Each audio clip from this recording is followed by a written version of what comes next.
Here's Jack, who's in Markham. Go ahead, Jack. Hi, David. Can I get your opinion on LinkedIn? Absolutely. So in the social networking world, one of the questions is how do you go about monetizing? And ultimately, if you look at a LinkedIn, this is aimed at a business consumer. So they are expecting to see ads. They are expecting to see some form of monetization, and users are prepared to pay. So LinkedIn's doing a great job. They're getting great revenue growth, great earnings growth. They beat the most recent quarter by 11%. Stock held up remarkably well in the recent declines. It's one of the best performing stocks in the sector. It's a whisper away from breaking out to a new high. You recognize it's an expensive stock, but I think this is one of those companies that is winning a growing share of the wallet. And so it's one that I'd be prepared to buy. I don't own the stock currently, though. No. Would you say it's the top stock among social media companies? I think it really is. I think Facebook is right there too. Their most recent quarter, I think, was a concern because there's going to be some additional marketing costs coming forward. But I think you could own both of those stocks together.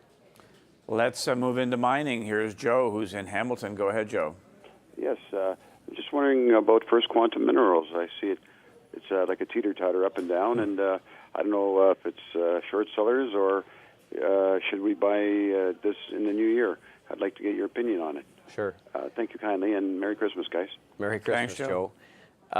Joe, I'll say the same thing to you about First Quantum as I would about almost any metals or mineral stock today.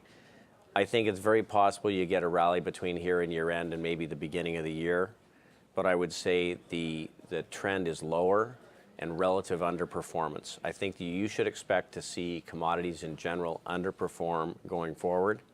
I think that the cycle is done for them until you see a significant change in the growth profile in Asia.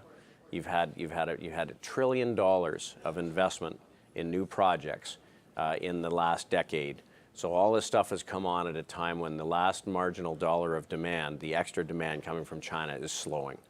So I think that it's going to be a while before there's pricing power. I think that there's risk in the metals pricing itself, like copper, I think could work its way a fair bit lower over the next year. And so, you're saying, am I buying a nice house in a bad neighborhood? I really would step away from that group, look probably even outside of Canada, and look at a healthcare company or look at a technology company or look at a consumer stock. All right. How about a big telecom? We have a question on one of those in Burlington. Hi, Ann. Hi, Ann. Go ahead. Verizon's your question. Verizon, sorry, go ahead, Ann. Yep. Buy, sell, or hold. Thank you. So the telecom group has been acting a little better recently.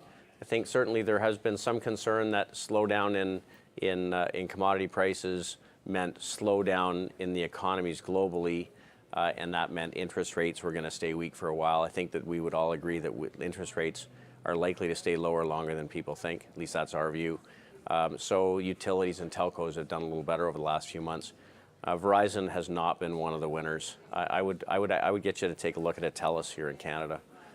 You're likely to see very, very good dividend growth. Stocks behaving particularly well. And there are catalysts. They've got new businesses that are kicking in that could add additional cash flow. Would you say that for the most part that most Canadian investors should be in the Canadian telcos to get the dividend tax credit and not bother with the Verizons and AT&Ts? Yeah, I think so. You're picking up a 3.8% yield. They probably continue to grow their dividend at 15% a year going forward. This I think is very attractive, and they've got such a great franchise in mobile data. I think that's likely to continue as well. And TELUS has outperformed Verizon, as we saw there. Let's talk. That is a holding of ours, by the way, though. TELUS, right? Okay. Jerry's in Vancouver. Hi, Jerry. Good morning, fellows. David, what do you think of Sheridan International with that news yesterday from Obama making better relations with the Cubans? Right. And if I read correctly, most of its work is in the Cuban area. And however, its EPS is still negative. What's your view on Sheridan Buy, sell, or hold. Thank you. But they also have that big mine in Madagascar. That's right. Yeah. So, Jerry, here's, your question is a great one because it's something I thought of the second that I heard the news on Cuba. And, of course, I guess lots of people did. The stock was up big yesterday. Yes, they absolutely have exposure in Cuba. Sadly, on the other side, they got the big mine on the other side. So you've got a positive on one side and a negative on the other. I think it's certainly worth taking a look at.